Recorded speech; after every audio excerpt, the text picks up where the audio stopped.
On this Friday night, 'twas the warning a week before Christmas. A reminder to Canadians to stay the course. Numbers continue to head in the wrong direction. The top doc's advice on what needs to be done right now. Cleaner and better, or dirty and dangerous. The controversy over a form of nuclear power. Plus, a week-long nightmare ends in Nigeria. I was crying of joy. Freedom for hundreds of kidnapped boys. And misery loves company. The storm that stranded 1,000 commuters overnight. Global National with Donna Friesen. Reporting tonight, Robin Gill. Good evening and thank you for joining us. We are 1 week from Christmas and this will be a holiday season unlike any other. There is one message that is consistent across the country. Officials from coast to coast to coast are urging Canadians to stay home for any celebrations. There are more than 75,000 active COVID-19 cases in Canada. Huge parts of the country are under lockdowns. Today, the Prime Minister gave Canadians a reason for optimism in 2021. Hundreds of thousands of vaccine doses are expected to arrive early in the new year. But Justin Trudeau says people must continue to follow public health guidelines now more than ever. Our fight against this virus is not over, even as we're preparing to say goodbye and good riddance to 2020. It may be the holiday season, but we have to be more careful than ever. The Ontario government is extending strict lockdown measures for hotspots, including Toronto and neighbouring Peel region. Ontario reported the most new cases of any province today, more than 2,200, and 40 more deaths. On Monday, Premier Doug Ford will announce new measures to fight this spike in cases after his government holds an emergency meeting over the weekend. Mike Couteur has our top story tonight. I believe that in many areas of the country, stricter measures should be put in place as soon as possible. It is not what anyone wanted to hear the week before Christmas. But Canada's chief public health officer is worried the curve isn't bending, and that's leading to something worse. And I think the indicator that is most troubling, of course, are the hospitalizations and the intensive care occupancy, because that's related to something that happened at least 2 weeks ago. The trends we're seeing throughout Ontario are very, very concerning. Ontario Premier Doug Ford was expected to announce stricter measures Friday, but instead, he's meeting with the CEOs of the province's hospitals over the weekend to hear about what's happening on the ground. He did, however, foreshadow what could be coming. As for the lockdowns in the areas that are locked down right now that are expiring on Monday, I can tell you they won't be expiring. With that province and the entire country in need of some holiday cheer, Prime Minister Justin Trudeau delivered an early Christmas gift. But it's marked "Do not open until the new year." In January, we'll be getting 125,000 doses of the Pfizer vaccine per week. In total, 500,000 doses should be shipped to Canada in the first month of 2021.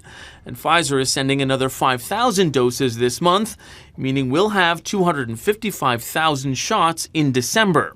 Still, the Prime Minister is reminding people getting a vaccine in a month doesn't prevent you from getting COVID-19 tomorrow. So he's appealing to Canadians to have virtual gatherings this year. We also want to be able to see them and give them big hugs next Christmas. And our capacity to have them here with us next Christmas depends on all of us thinking about doing our part this Christmas and in the coming months of this winter. A reminder that the sooner we follow public health guidelines, the sooner we can get back to normal life. Robin. Mike Couteur in Ottawa. Thanks, Mike. A COVID-19 outbreak has hit another Cargill meatpacking plant, this one in Guelph, Ontario. The company says at least 82 people have the virus and the facility is temporarily closed. In the spring, Cargill's High River, Alberta plant was forced to close when nearly half of the 2,000 workers tested positive for COVID-19. 2 employees died. A class action lawsuit has been filed against the company. Quebec's health minister is imploring residents to limit their social contacts as COVID-19 infections and hospitalizations rise. Today, the province reported over 1,700 new cases and 36 more deaths. There are now more than 1,000 people in hospital because of COVID-19, a 50% rise in the past 3 weeks. Today, there was a stern message for anyone thinking of skirting the rules. If Quebecers do not respect those rules during the holidays and increase the contacts, I have a thought for all those who have been at the front since spring, to those men and women who make sacrifice every day for you. In the U.S. tonight, the Food and Drug Administration has approved the Moderna vaccine for emergency use. It is desperately needed. This month alone, more than 42,000 Americans have died from COVID-19. Today, Vice President Mike Pence became the highest-ranking elected official to receive the Pfizer-BioNTech vaccine. And as Jennifer Johnson explains, he's encouraging other Americans to follow suit. Calling it a medical miracle, U.S. Vice President Mike Pence, the head of the White House Coronavirus Task Force, received the COVID-19 vaccine. Pence, along with his wife and Surgeon General Jerome Adams, were inoculated on camera to show Americans there's nothing to fear. As the Christmas holiday approaches, this is always a season of hope. We gather here today at the end of a historic week to affirm to the American people that hope is on the way. U.S. President Donald Trump hasn't said if he'll get the vaccine. President-elect Joe Biden plans to be inoculated Monday. Pence has now joined millions of healthcare workers, nursing home residents, and elderly veterans receiving the Pfizer-BioNTech vaccine. If you have a chance to take it, take it. Following a recommendation from an advisory panel, the U.S. Food and Drug Administration plans to fast-track a second vaccine from Moderna, with over 6 million doses delivered to 3,200 locations within days. But the vaccine won't help hospitals overwhelmed right now. All in Southern California are out of ICU beds. We are getting so many COVID patients that we have to take over a part of the emergency department to take care of them. Big pharmacy chains have announced plans to hit the road with mobile clinics to reach people in rural areas to vaccinate low-income and elderly Americans. We're going to do everything we can to be sure that people living in vulnerable communities and minorities get all the resources that they need. As America's death toll climbs over 310,000, federal health experts are again asking people to stay home this Christmas holiday. As we go from December, the end of the month, New Year's, and into January, we may yet see again a surge upon a surge. But the American Automobile Association predicts 85 million people will travel this holiday season, most by car. That's a drop of nearly 1/3 from a year ago, but still a massive migration in the midst of this pandemic. Jennifer Johnson, Global News, Washington. Here in Canada, the Prime Minister has said he'll wait his turn before rolling up his sleeve. Justin Trudeau plans to get vaccinated when other healthy people in their 40s are eligible. And while there are arguments to the contrary, as Abigail Beeman tells us, experts say that's the right call.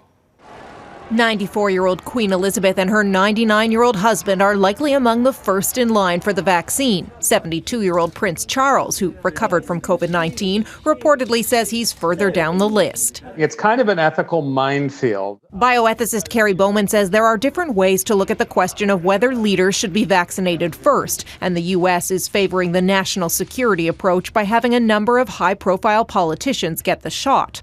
The rollout is happening faster there than in Canada, where Justin Trudeau is waiting his turn. In this year of 2020, we have very, very few vaccines, and we have large numbers of vulnerable people. So I would say that the Prime Minister is correct on that. Getting the vaccines out to the people that are in the greatest line of danger with getting infected, that to me is the important thing to do. And frankly, I think it's the Canadian thing to do. There is a balance. Leaders and celebrities want to take down vaccine hesitancy by rolling up their sleeves. I would encourage everybody to do the sensible thing, not just for themselves, but for everybody else. It's not a new idea. Elvis got the polio shot on television for the same reason in 1956. And before he became president, Thomas Jefferson was vaccinated for smallpox, the beginning of vaccinations as we know it. We have got to reach a threshold more or less around 70% of the population. If we feel vaccine hesitancy is compromised in any way, getting prominent people to get it is a good idea. Absolutely not now. Not until Canada has more doses. Abigail Beeman, Global News, Ottawa.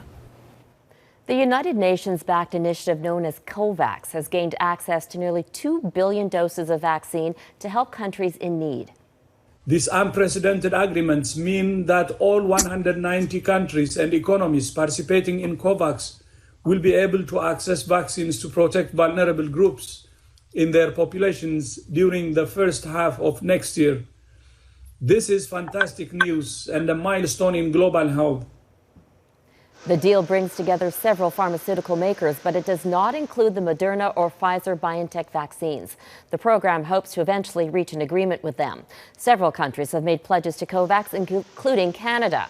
Ottawa has promised $75 million to support vaccine delivery in lower-income economies. And today, the Prime Minister received praise from the WHO for committing to share surplus doses. A COVID-19 outbreak has hit the Edmonton hockey bubble ahead of the World Juniors.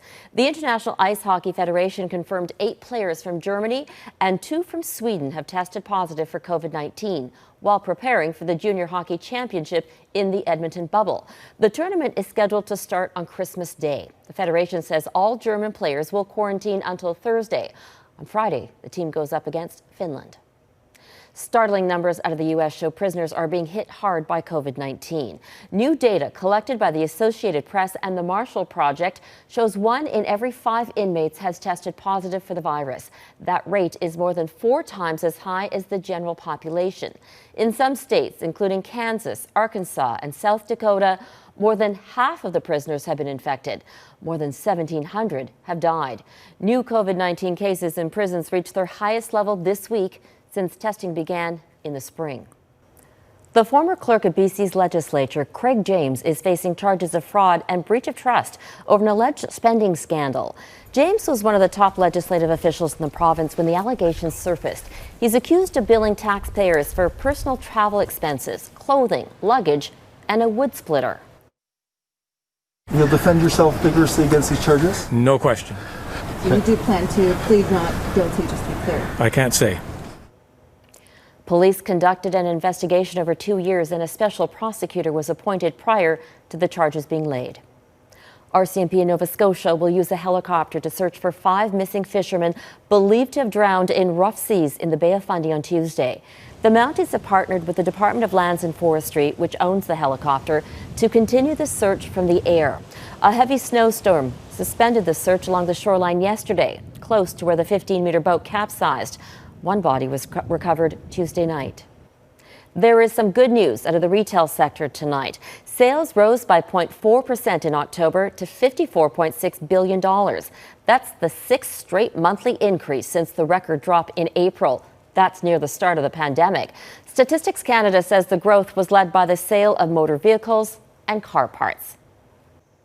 An energetic debate coming up, the battle over using nuclear power in Canada, plus the emergency in Fiji, the consequences of a devastating cyclone, and going nowhere fast when a roadway becomes a parking lot. They're known as small modular reactors, or SMRs. This is a relatively new kind of nuclear power plant that can be used in ships in remote northern communities or to power resource development like mines. The federal government wants Canada to be a world leader in developing SMRs. As David Aiken reports, the technology could help Canada cut harmful greenhouse gas emissions. Some SMRs, small modular reactors, are small enough to fit in your kitchen. Most fit in the back of a truck. They're used to power submarines, aircraft carriers, and icebreakers. But Ottawa and some provincial governments think SMRs could do much more. Displace dirty diesel as the energy source heating remote Arctic communities, or power energy-intensive mining or oil sands operations. SMRs are neither a distraction nor are they a silver bullet. This is not the government of Canada going all in on one option. This is the government of Canada ensuring that we have every tool possible in our toolbox to reach net zero carbon emissions. Decarbonizing electricity systems is the building block of decarbonizing all other sectors. And we are going to need 2 to 3 times more electricity, clean electricity and clean electricity than we have today. Governments have already spent millions developing SMR technology, and they'll need to spend more because it still needs lots of work. Deploying the first Canadian SMRs may be 8 or 9 years away. And the idea is controversial. The Green Party, the Bloc Québécois, and the NDP all oppose this focus on nuclear SMRs. The government narrative about, this is what's going to get remote Indigenous, First Nations communities off of diesel, those communities don't want to deal with nuclear power. They want to deal with power technologies that they can understand and manage themselves. And many civil society groups are also opposed and object to nuclear power being labeled as clean technology. When in fact it's contained technology, it's containing the dirtiest, most dangerous substance known on the planet, which is used radioactive fuel. But the Trudeau government is convinced that nuclear power, including SMRs, must be a part of Canada's energy mix in a sustainable economy. We cannot take nuclear off the table. We need nuclear. There's no getting to net zero by 2050 without it. David Aiken, Global News, Ottawa. America's nuclear stockpile is secure, despite the Department of Energy becoming the latest U.S. agency to be embroiled in a cybersecurity breach. The department says the hack was isolated to its business networks. Hackers believed to be affiliated with Russia installed a malicious code into software known as SolarWinds. It's used to monitor U.S. government networks. The FBI is now investigating how the thieves managed to target other federal departments, including Homeland Security, Treasury, and Commerce. Still ahead, traffic is bad in Tokyo, but this jam trapped hundreds for days.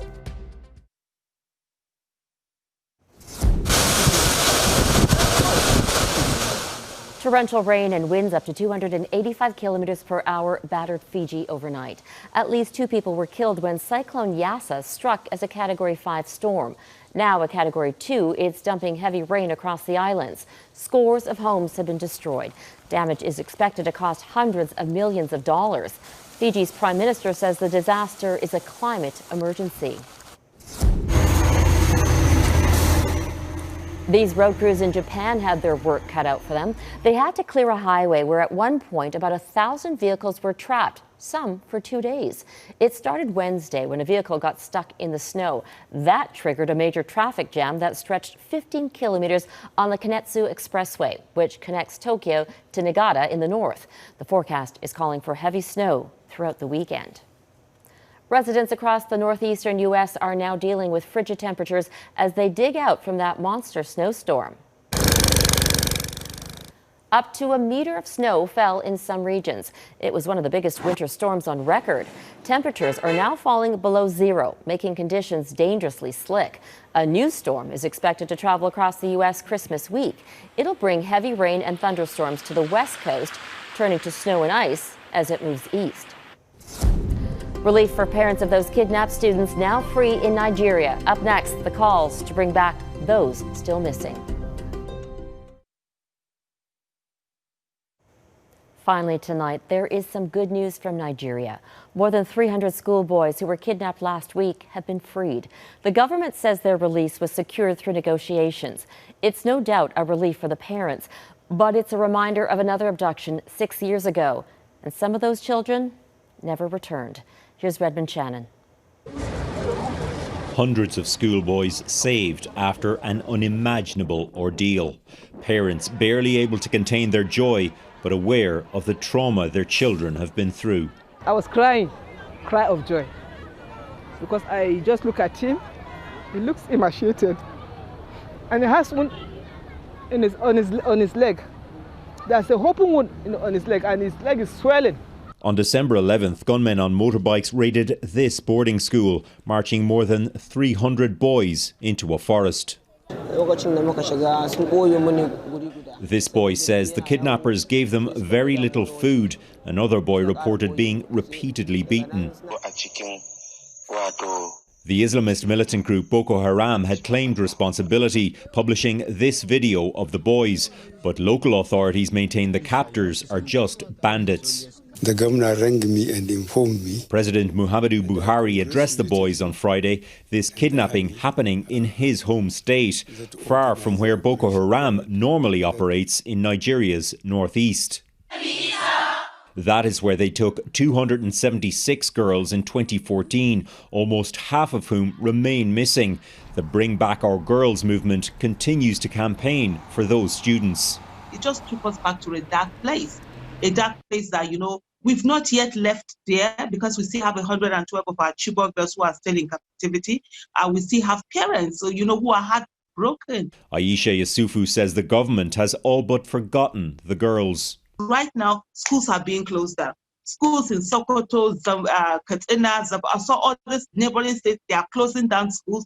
Boarding schools are being closed. So at the end of the day, the terrorists have really won, because what they wanted was that children shouldn't be in school. A sobering thought for the future of a country where 100 million people are under the age of 18. Redmond Shannon, Global News, London. And that is Global National for this Friday night. I'm Robin Gill. Tonight, your Canada is the town of Winnipeg Beach in Manitoba. We'd love to see your corner of this country, so please keep sending your photos to viewers at globalnational.com.